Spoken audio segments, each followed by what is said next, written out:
সম্মানিত ভিউয়ার্স, আসসালামু আলাইকুম। আমি কাউসার হোসেন। আজকের এই পর্বে আপনাদের দেখাবো 4 টন মিডিয়া এসি আউটডোর কিভাবে সার্ভিস বা ক্লিন করতে হয়। আমার প্রতিটি ভিডিওতে আমি বলি ইনডোর এবং আউটডোর টোটাল যদি ক্লিন থাকে, ক্লিন অবস্থায় থাকে, তাহলে এসে কোনোদিন ওইরকম ভাবে সমস্যা দেখা দেবে না। দেখেন আউটডোর আমার কি রকম ডাস্ট জমে আছে, সেটা আমি এয়ার লাইন দিয়ে পরিষ্কার করে নিচ্ছি।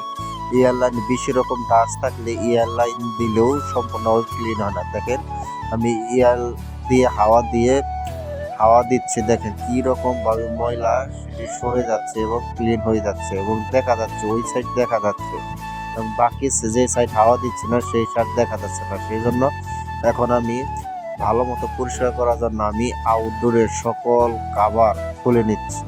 খুলে নিয়ে আপনাদের দেখানোর জন্য সম্পূর্ণ আমি কাভার খুলে নিব। খুলে নিয়ে কিভাবে ক্লিন করতে হয় সম্পূর্ণ গাইডলাইন আমি এই ভিডিওর মাধ্যমে আপনাদের দেখানোর চেষ্টা করব।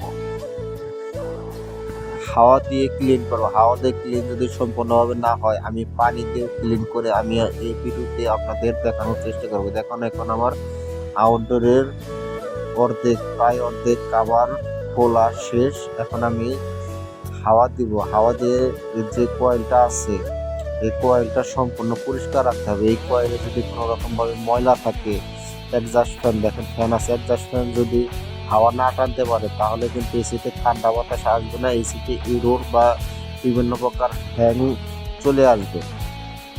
সেজন্যই মূলত এসির এই কয়েল, যে কয়েলটা দেখতে পাচ্ছেন, যে কপার পাইপের যে কয়েল, এই কয়েলটা সম্পূর্ণভাবে ক্লিন রাখতে হবে যাতে কোনো ডাস্ট বা কোনো ময়লা না থাকে। ময়লা থাকলে কিন্তু যদি হাওয়া না টানতে পারে তাহলে কিন্তু এসিতে বিভিন্ন প্রকার রোগ ধরা পড়বে। সেজন্য এখন আমরা দেখছেন যে হাওয়া দিয়ে সম্পূর্ণভাবে ক্লিন করে নিচ্ছে। দেখেন এই সাইড ক্লিন হচ্ছে না, সেজন্য আমরা এই সাইডের যে কাভার আছে সেটা এখন আমরা খুলে নেব। দেখেন কি পরিমাণ আমি ওই সাইড থেকে হাওয়া দিয়েছি, তারপরেও ময়লা যায় না। সেজন্য আমি এই সাইড খুলে নিয়ে এই সাইড হাওয়া দিব। দেখেন হাওয়া দিলেও সম্পূর্ণভাবে পরিষ্কার না হয়ে যায়। এই জন্য আমি হাই প্রেশার ওয়াশার, যেটাকে পানির যে মেশিন বলে হাই প্রেশার দিয়ে, সেই হাই প্রেশার দিয়ে আমি এখন ক্লিন করে নিব। পানি দিয়ে ক্লিন করলে সম্পূর্ণভাবে এই কয়েলটা, কপার পাইপে কয়েলে কোনো রকম ময়লা থাকে না, টোটালি পরিষ্কার হয়ে যায়। দেখেন কি রকম ময়লা ছিল, এখন কি রকম ভাবে পরিষ্কার হয়ে একবার সাদা চকচকা হয়ে গেছে।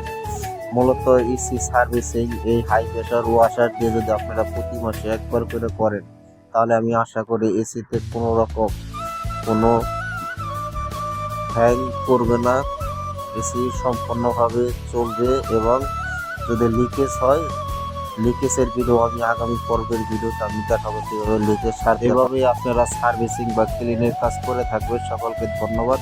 আসসালামু আলাইকুম। আমার চ্যানেলটা সাবস্ক্রাইব করতে ভুলবেন না কেউ। ধন্যবাদ।